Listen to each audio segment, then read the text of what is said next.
Good afternoon, class. Good afternoon, Mr. Rivera. So today we're going to talk a little bit about some of this Texas Indian tribes. Now, from the previous lessons that we've learned, what can you guys tell me about Texas? So, who did Texas belong to before it was in the United States? Anybody know? Me? Go ahead. Yeah, the Mexican state. Mexico? Okay. Before it was the states, remember Texas was a republic. Okay? Texas was a republic from 1836 to 1846. They were by themselves. Now, before they were a republic, who did they belong to? Who did Texas belong to? Dali? Mexico, that's right, good job. So you remember a little bit about that. They were part of Mexico from 1821 to 1836. So even before Mexico, though, they were still run by a different country. Now let's see if you guys remember what country was that. Does anybody know? Dali? Japan. You haven't been paying attention, have you? No, it was Spain. Texas was part of Spain. It was run by the Spanish. From the Spanish actually ruled Texas, this part of Texas for over 100 years, from 1716 to 1821. But it's important to know that even before they were here, they were from Europe, and they had a lot of explorers, and they sent them out to the New World, which is the United States. So anytime that they got to a certain place, then they claimed it for their king, right? So when the Spanish got into this area of Texas, they claimed it for their king, so it was Spanish Texas. But even before they got here, we had what? What kind of people used to live here? What? Indians. Indians. Or what we call now Native Americans. Correct? Yes, sir. So, that's what we're going to read about. Now, there's a lot of different groups of Native Americans, but we're only going to learn about a few today, and we're going to have quite a few, we're going to have a little bit of time, so I'm going to try and go through it as quickly as possible, and we're going to read along. I'll read some of it, and I'll ask you guys to read along, so make sure that you guys are following along, okay? And when we read about them, we're going to learn what part of Texas they were located in, each one of these groups, okay? So, we're also going to learn a few different facts from each tribe when we're reading from it. And while we read, I will let you guys know when to stop, and we'll discuss some of the vocabulary words that are within the paragraphs. Okay? So I gave you guys a few handouts here. One of them is we're going to read. One of them you're going to use. You're going to use to identify where each tribe was. So this one is so that you guys will know where each tribe is from. We're going to end up reading.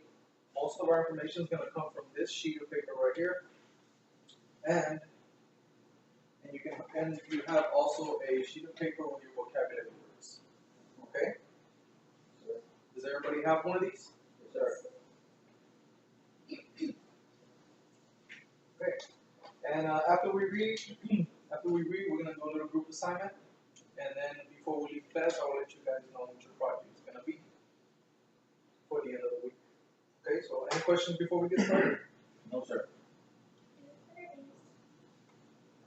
Yes, please put your name on each one of these papers so that if you guys lose it, and I don't have to give you another copy, they will just return it to you. Okay, so we ready? We're going to start with a tribe called the Apache. You guys find where it says the Apache on your worksheet. Dali? Go ahead. Have you found your Yes. space? Okay. I'm going to start reading, so please follow along. I will be asking you guys some questions, so I need you guys to be paying attention. And if you do have any questions, raise your hand. Let's not interrupt so that we can get through this lesson. And if you have any questions, make sure it's related to the material, okay? Alright, let's learn about the Apaches. The Apaches dominated almost all of West Texas and ranged over a wide area from Arkansas to Arizona. Now, let's look at our map. We're going to be jumping back and forth from our map to our vocabulary words to back to the paragraph. So let's make sure that we're ready for that. Okay, so can somebody identify where the Apaches were? Joel? They were like in El Paso, which is today, more or less. Close, but yes, it would be that area towards West Texas. Of course, El Paso is all the way over here, correct? They dominated most of the space right here, so this is where they claimed their land. And of course, they were also located in some other states, but today we're learning about what part of Texas they were located in. Okay, so let's continue reading. Make sure you note that. Two groups of Apaches, the Lipans and the Mescalados, were of primary importance in Texas. Apaches were among the first Indians to learn to ride horses and live a nomadic existence following the buffalo. They also farmed, growing maize, beans, pumpkins, and watermelons. During the era of the Spanish rule, the Apaches staged constant raids against the Spanish missions. Now let's stop there again. Can somebody tell me what you think nomadic means? And you need to highlight that word. It's one of your first vocabulary words. Can somebody tell me what nomadic means? Have you been following along, Citlali?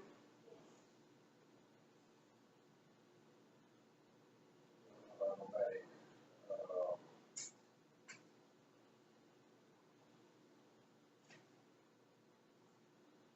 Simple.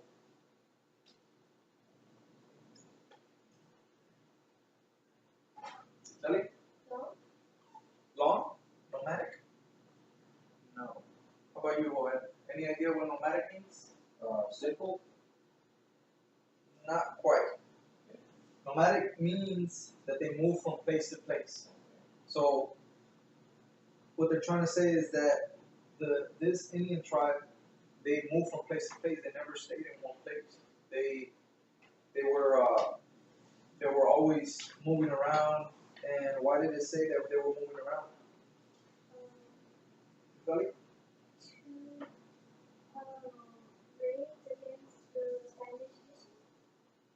No. So it says they lived a nomadic existence following the buffalo.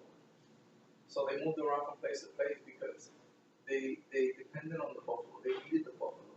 So they have to follow it wherever the buffalo goes, and they go too. Because why do you think they need the buffalo? Why do you think? To eat, yeah. Good job. And what else do you think they use the buffalo for?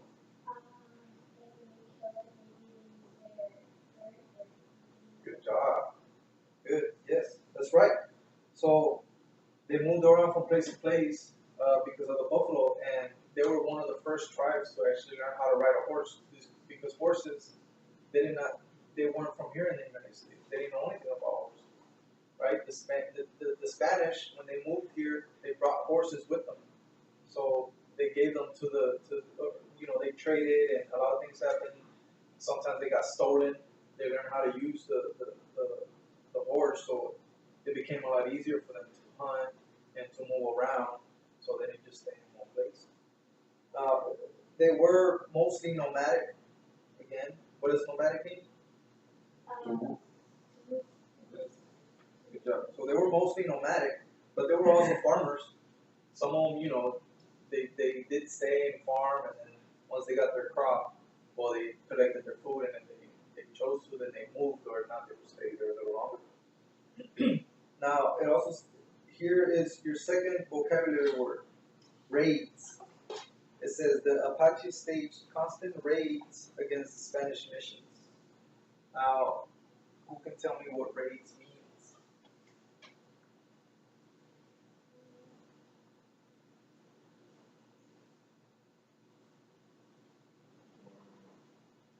Well, Surprise attack?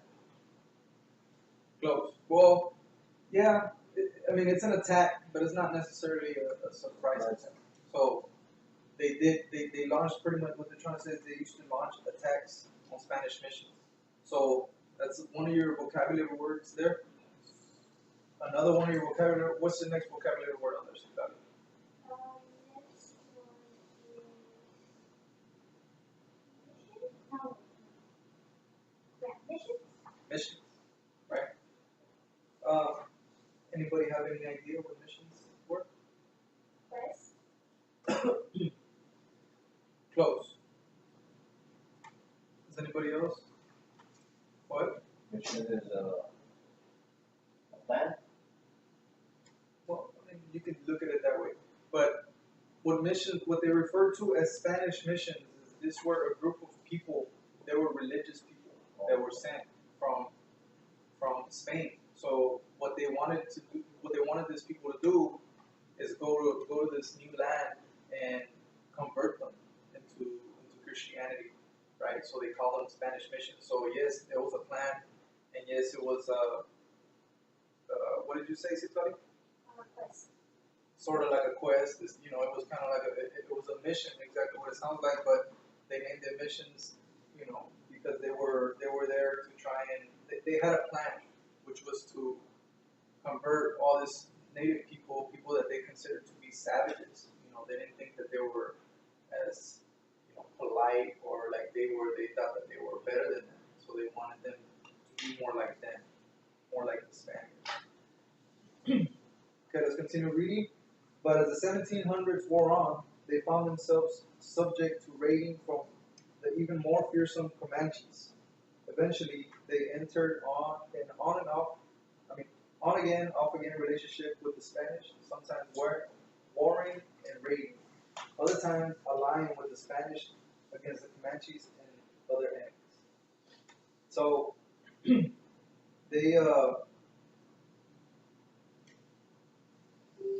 they actually became, what they're trying to say here is that even though that they launched attacks against the missions, they too were also attacked. So they weren't all friendly with each other. Sometimes they fought against each other.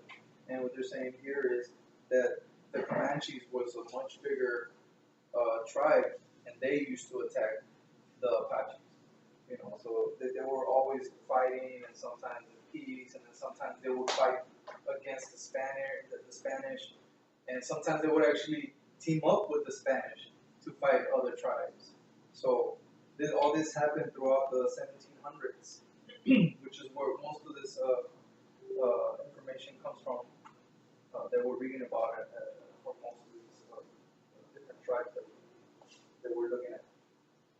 So, can somebody tell me what aligning means?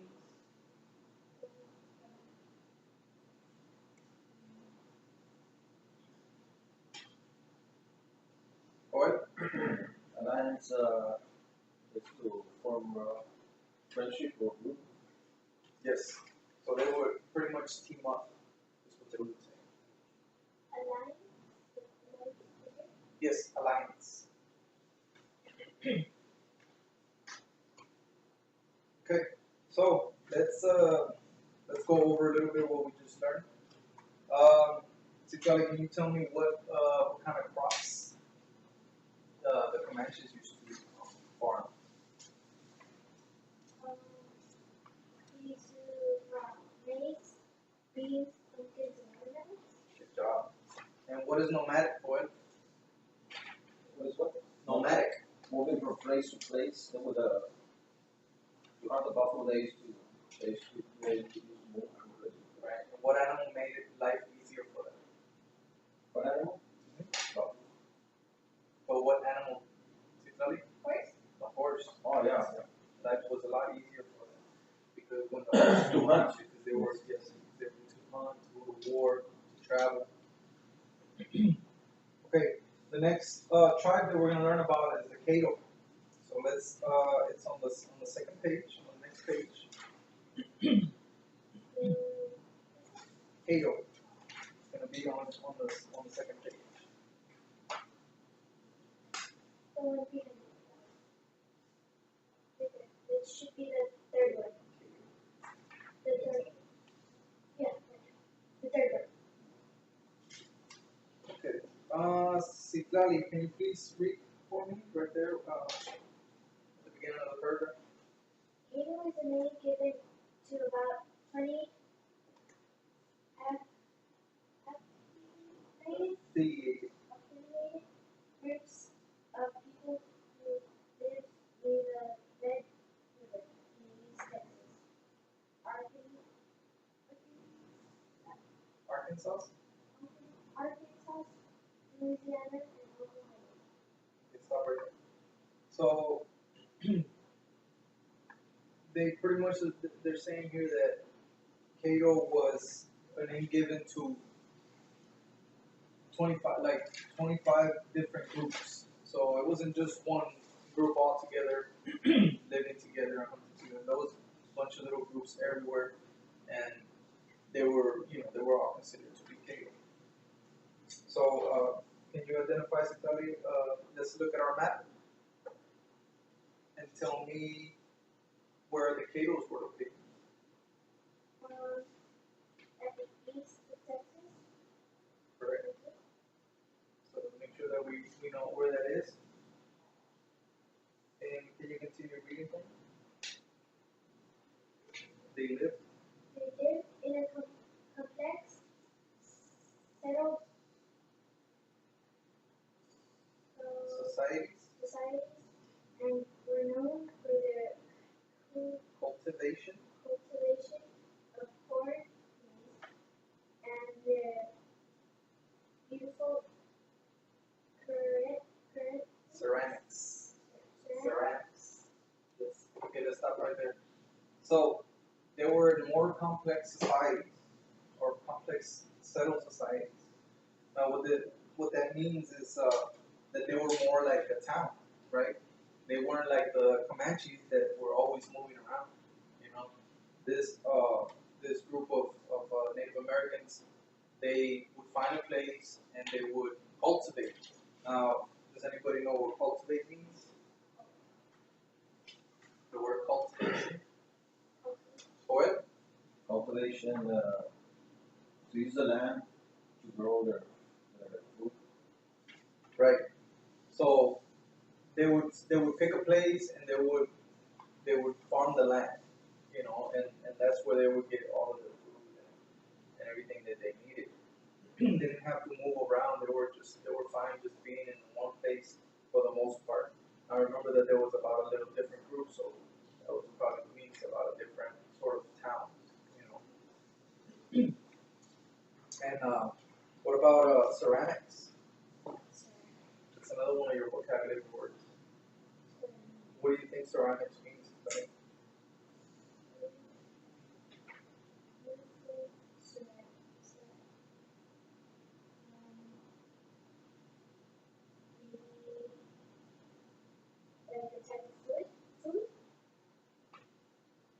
no. They were known for their beautiful ceramics. What ceramics are? They're like cups. So you know when they build them out of clay, those are ceramics. So yes. So they would make different, not just cups, not just plates. They would make sort of art, and they were known for that. That's what they would use to trade. So if they were like, they didn't have money, you know, they didn't use money. If they ever went to a different place, they traded what they had, right? So sometimes they would trade food. They were known for trading a lot of ceramics, you know, some of their pretty art, and that's how they would, you know, sort of get what they needed from other places. Now let's continue reading. Sorry. As Europeans moved into their areas, the cattle became leading traders, trafficking the furs, guns, and horses with Europeans and other Indians. By the early 1840s, the cattle had moved to the Brazos River area to try to escape the relentless Relentless. pressure of American expansion. Okay, let's stop right there. So when what they're saying here is when the Europeans, which is the Spanish, when they moved in, this group of Native Americans actually became very popular for trading with them. So they would make business pretty much, you know. So the Spanish came and they had horses. So the Catos would trade a fur, you know. So they would trade a fur or they would trade some of their ceramics, and they would get guns. Now, why would they need guns and why is that important? Wars. Wars, correct. So that made them more powerful because a lot of the Indians, a lot of the Native Americans didn't have guns. You know, they were still using bow and arrow or anything that they can get their hands on to fight each other. So having a gun actually made them more powerful, you know, more fearful. So yeah, when the Europeans got there, they tried to be friendly with them and tried to, you know, make the best of the situation because the Europeans were taking over the land, but you know they still try to get something out of it, and they would sometimes team up. Eventually, they're just like all the other groups. They were forced out of their place because what it says here of American expansion.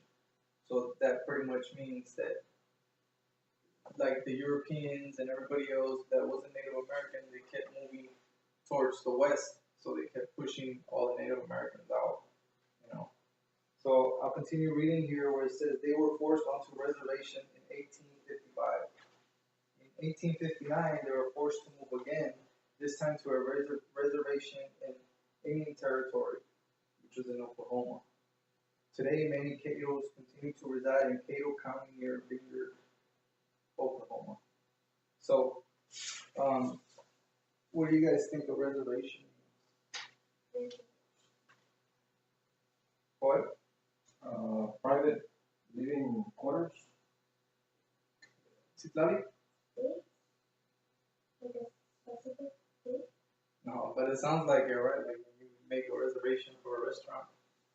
No, a reservation is basically, it was a piece of land that, you know, the Europeans decided, or the English settlers, you know, later on, decided that that's where they would send all the Indians, you know. So they said, you know what, either you guys keep fighting against us and you're going to lose a lot of your people, or you can go to this one piece of land that we have for all of you guys and we won't bother you, you know. And even today, there's still some places where it's Indian reservations and they have their own laws, you know, but it's of course it's nothing like before. But then that was the only place that they were allowed to pretty much, you know, live in peace without being bothered.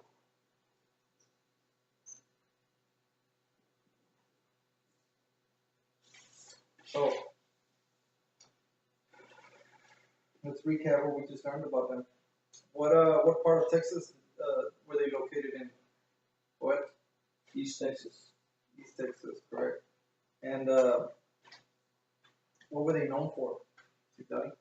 They're known for their farms Their farming and what else? One of your vocabulary words. and their Ceramics, right? And what are ceramics? their clay, like clay minerals or art. Right, so they would make art with clay and just kind of like artifacts. And they would sometimes trade them. They would trade them, correct? Good. Let's move on to the next Indian tribe, which is the Kawaltecan. Kawaltecan. Is that in the other page? Kawaltecan. It's gonna be, yes, it's gonna be on the next page. Okay. Can you pronounce that? Kawaltecan. How we taking? Alright, I'll go ahead and start reading this one. So the Kawaltecan is the name given to hundreds of small Indian groups who lived in northern Mexico and South Texas. These simple hunter-gatherers found themselves caught in the middle between Spanish colonizers and Apache raiders. Due to pressures and disease, their population went into steep decline during the early Spanish period, and little is known of their culture or way of life. A large number of the survivors gathered in Spanish missions for protection from the Apaches. By 1800, most of the remaining Kawaltecans had merged with other tribes or intermarried with the Hispanic population. So, not a lot is known about this tribe, besides that they existed in South Texas. So, are you guys able to see in your map where they were located? In the South In Texas? South Texas, so pretty much like where we are right now, right? So that's one of the places where they used to live. Not a lot was known about them, but why was it, like, what killed them off? The Apache? The Apache raiders, right? So they would get attacked a lot. You know, when the Europeans got here, they actually brought a lot of disease. Like a lot of the Native Americans would never get sick until the Europeans got here, and they brought disease and like a simple cold, you know, something that you guys would take medicine for, and you'd be good in 2-3 days. Something as simple as that would kill them because they weren't used to it. Their body was not ready for something like that. So a lot of them died really, really quick, and not a lot was known about them. You know, nobody really kept information about them or wrote something down because they died off very quick. So, what kind of Indians were they? Donnie?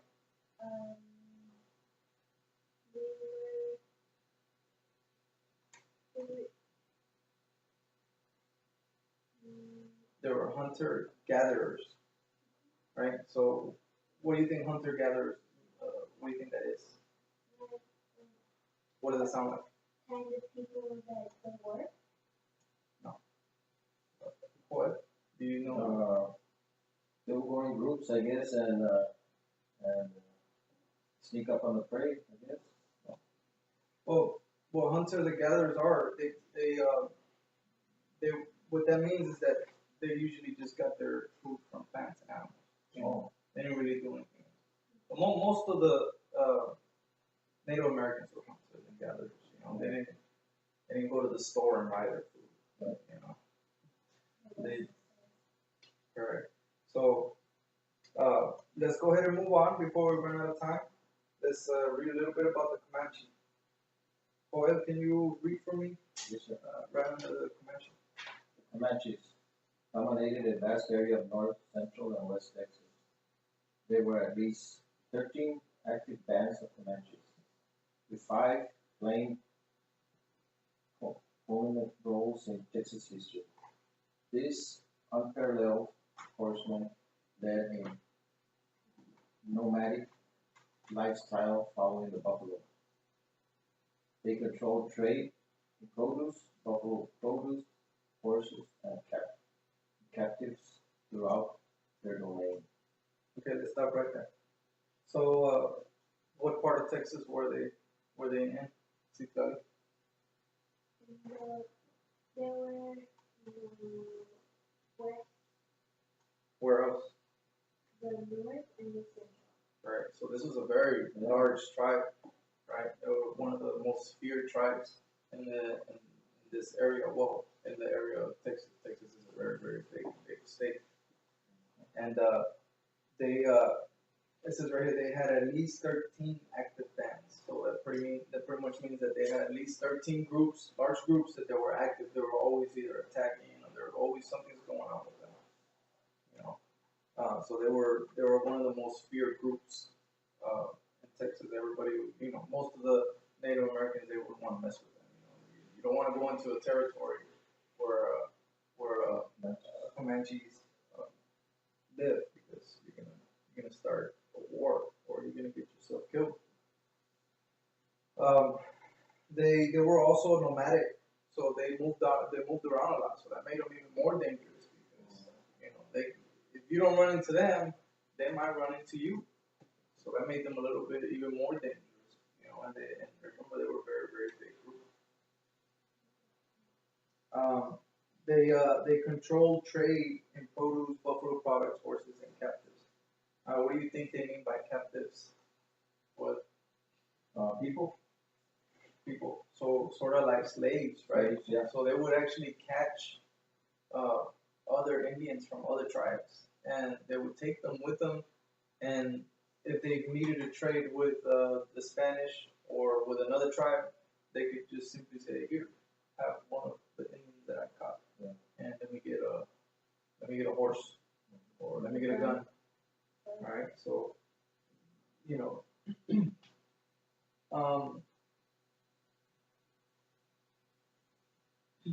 Let me continue reading here where it says, fearing that they would lose Texas to the Comanches, the Spanish negotiated a peace treaty with them in 1785. So even the Spanish, even the people with the guns, the new people that were here, even they were scared. They were actually thought that they might lose the whole land to this native tribe. So they were one of the, you know, that pretty tough, right? Right. So they actually tried to make a peace treaty. What do you think a peace treaty means? A peace treaty.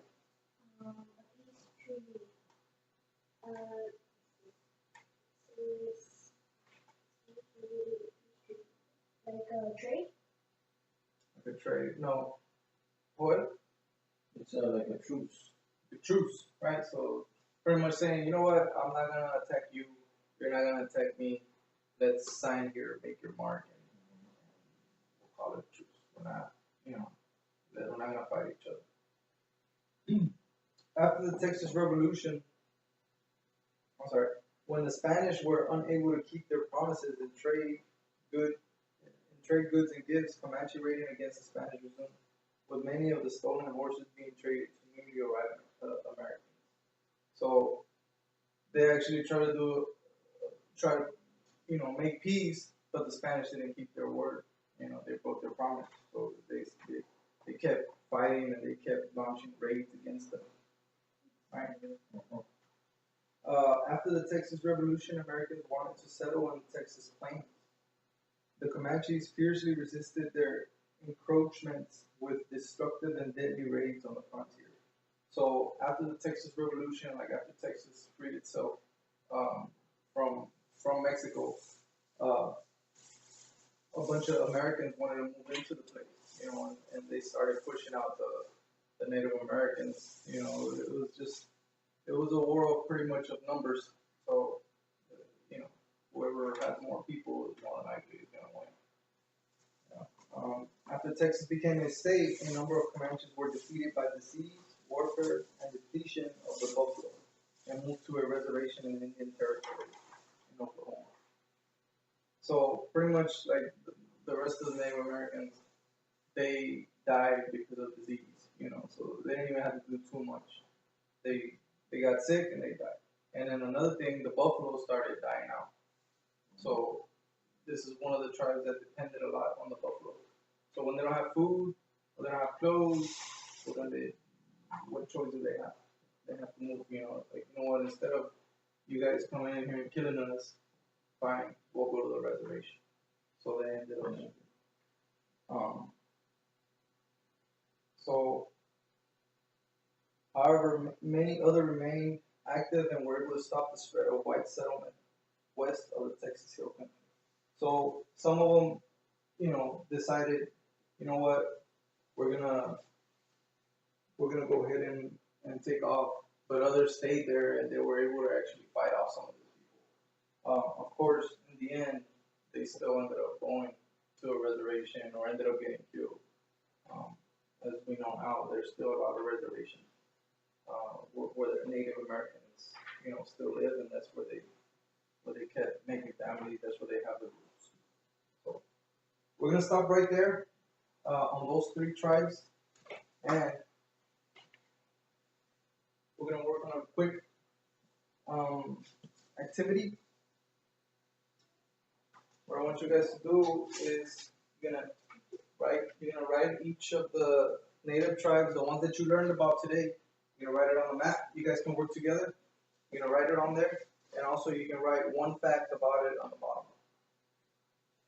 Okay? You guys can use the tablet. You guys can use the information that you have. Any of the worksheets that you guys have, you can use,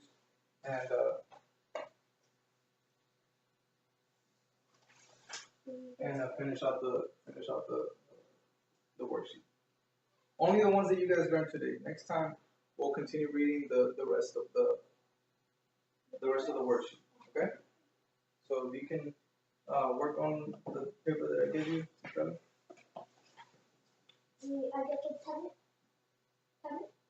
You can use your tablet, or you can use the information that I gave you on the worksheet.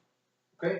I'm gonna give you guys a couple minutes to do that, and then I'm gonna explain to you what your assignment, your take-home assignment's gonna be. So you two can work together for about a minute or 2, and then I'll let you guys know. Okay? If you guys have any questions, let me know. You can leave your desk together.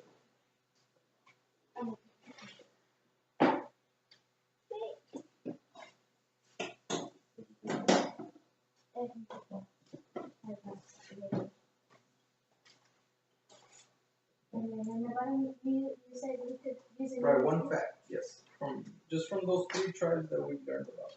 Okay? Or sorry, 4. Of course, we know that the Kawitecan, we don't know a lot about them, but there's still some facts there that you can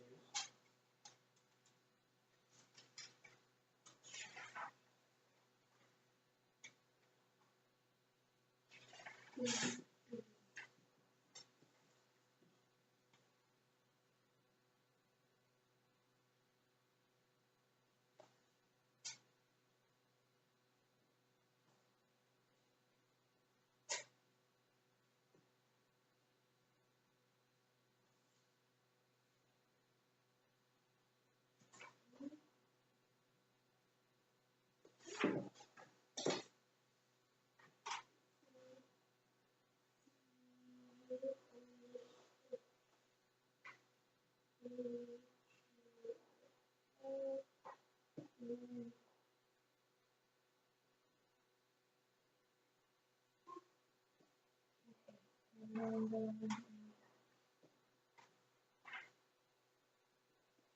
Good? We done? Okay.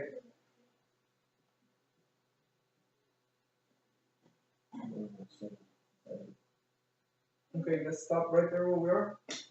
And really quick, next time that we come, we're gonna learn about the rest of the tribes, which I think we have 2 more left.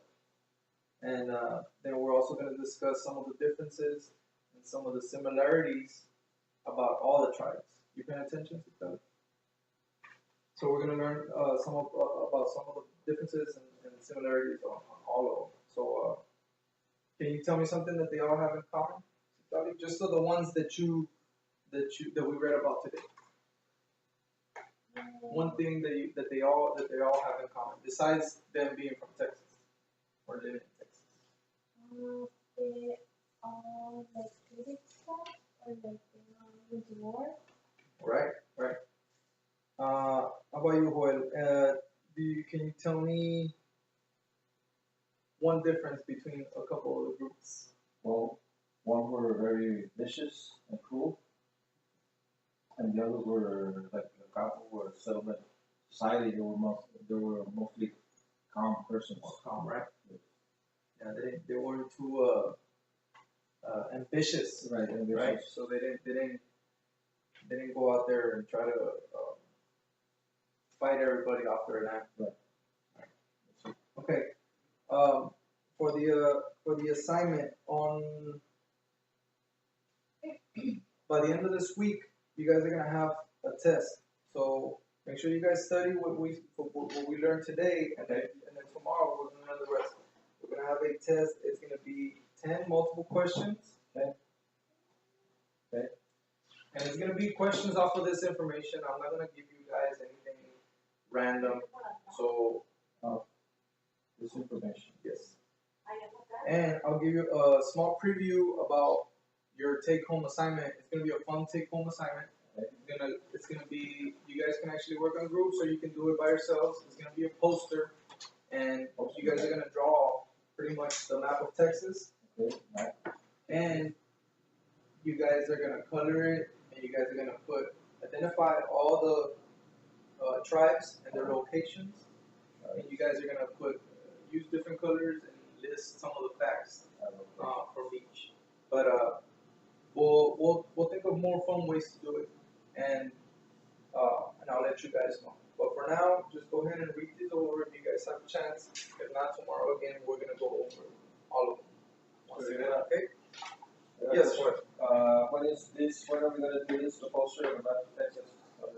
That's gonna be for next week, but I'll go ahead and let you guys know so that you guys can Next week.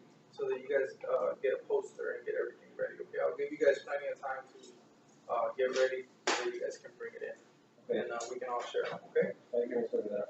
Okay. You guys have a good rest of the day. Thank you. Thank you. You too, Mr. Rivera. Thank you.